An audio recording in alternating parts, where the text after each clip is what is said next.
Alors, on a posé la question. L'Abitibi ne peut tout simplement pas se passer de son industrie minière et le Québec ne peut pas se passer des revenus que l'Abitibi lui procure. Que proposez-vous afin que les mines de l'Abitibi puissent prospérer tout en respectant l'environnement, alors que nous faisons face à une compétition internationale qui n'ont pas de normes aussi strictes en matière environnementale? Donc, le premier à répondre est Patricia, ensuite Alex, Marc-André et Pierre-Étienne. Donc, Patricia, toi la parole. C'est sûr qu'on ne peut pas mettre à mal une région parce que d'un seul coup on décide qu'il faut fermer les mines ou il faut fermer les exploitations qu'il y a dans cette région. Quand on parle de dire qu'il n'y a pas les mêmes normes environnementales dans d'autres pays, c'est vrai qu'il n'y a pas parfois les mêmes normes, mais petit à petit, si on regarde bien, tout finit par se réguler au niveau des prix.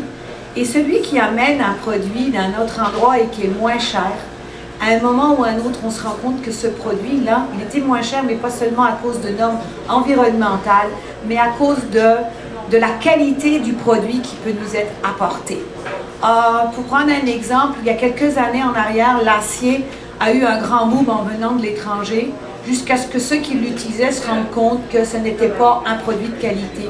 Moi, j'ai eu plein de clients à l'exportation, plutôt à l'importation, qui me disaient « Hey, formidable, au début, on est en train d'importer des choses moins chères, mais la qualité n'était pas là. » Donc, on peut aider une région à continuer son exploitation, puis on peut aussi l'aider à voir comment elle peut répondre dans les normes environnementales. On ne mettra jamais une région à mal pour ça. Mais pour la question des importations des matières de d'autres pays, je trouve que s'il y a un pays qui ne respecte pas les normes environnementales, il faut mettre une taxe sur les importations de ce pays. Nous ne pouvons pas simplement avoir le libre-échange avec des pays de troisième monde qui exploitent les ressources au détriment de la population et au détriment de leur environnement local. Je trouve que ça, c'est un enjeu de justice sociale et il faut vraiment faire quelque chose là-dessus. Pour la question du développement économique à Abitibi, moi, très tôt dans cette course, j'ai publié une position en faveur du raffinage des ressources en région. C'est-à-dire, par exemple, en Abitibi, il coupe beaucoup de bois, mais le bois n'est pas transformé en meuble à Abitibi. C'est exporté parfois aux États-Unis, à d'autres pays, pour se faire transformer par camion. Et ensuite, on rachète ces produits. Par exemple, combien d'entre vous avez des meubles de IKEA dans votre maison faits en plastique à l'étranger? Pourquoi on importe ces choses-là quand on peut faire des meubles en bois avec ce qu'on a ici au Québec? Donc, c'est une façon de faire le développement puis de tirer le plus possible d'une ressource si on extrait. Je crois que c'est difficile de fermer les mines qui sont déjà là, puis tout le monde a besoin des produits miniers, mais il faut vraiment mettre les nouveaux projets sous la loupe parce qu'on sait qu'une fois qu'on a créé une mine, c'est très difficile de l'enlever. Et aussi, c'est important de demander des redevances minières parce que le Parti québécois a carrément manqué de bateau avec cet enjeu-là. Et si on pourrait actuellement avoir des redevances significatives, on ne serait pas obligé d'exploiter autant de matières au Québec. Merci Alex. Tu as soulevé un bon point, les séries. Moi, quand je pense à l'Abitibi, ma mère est native de Val-d'Or en Abitibi. Donc Amos, Val-d'Or, je connais ça un petit peu pour l'avoir visité. Qu'est-ce que je pense? Je pense au parc La Vérendrye, je pense à la chasse, je pense à la pêche, la nature. Quel beau paysage. Dans ma famille, avant d'aller dans le domaine minier, il n'y en a plus maintenant, mais la famille Beauchemin était dans le domaine de scierie. Et puis dans le temps de la grande crise, ben, ils ont tout perdu. Il y a juste une personne qui achetait du bois de latte, et puis c'était M. Bronfman pour pouvoir transiter certains liquides qu'il vendait aux États-Unis. Il y a beaucoup de gaspillage. J'ai visité, moi, des mines désaffectées. Sullivan, j'ai visité des mines qui étaient fermées.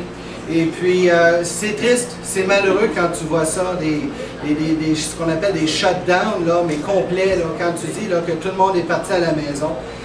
Il y a beaucoup plus en Abitibi que les mines. Et puis, alors donc, c'est une région qui est pleine de richesses. Et puis, celle-ci doivent pas être sacrifiés pour un gain à court terme. Il y a beaucoup plus que le domaine minier. On peut offrir des solutions. Des fois, on a la vérité devant nous, mais on ne voit pas l'arbre, mais une forêt. Un développement durable, une implication de la population locale pour s'assurer de ne pas tuer les régions.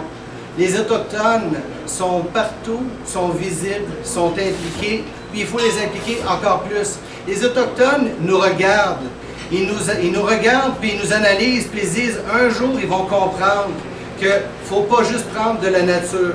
Il faut travailler avec la nature, il faut lui redonner à la nature. C'est important d'avoir une cohabitation si on veut pouvoir continuer à vivre sur notre belle planète. Merci.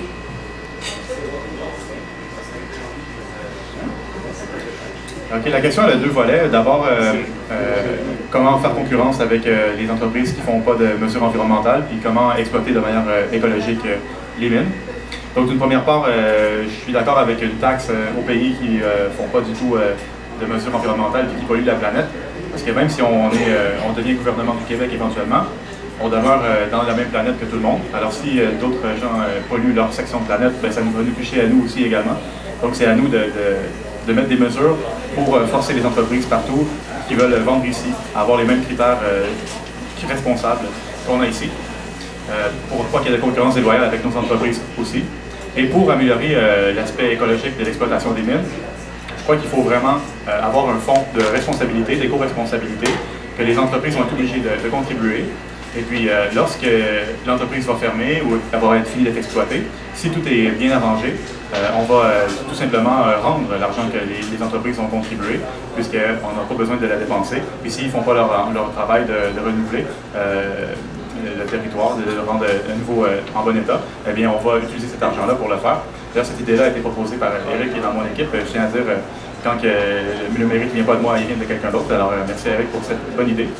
Et c'est la manière qu'on pourrait, donc, d'une part, éliminer la concurrence déloyale au niveau écologique et nous assurer aussi d'avoir une exploitation des mines responsable au Québec.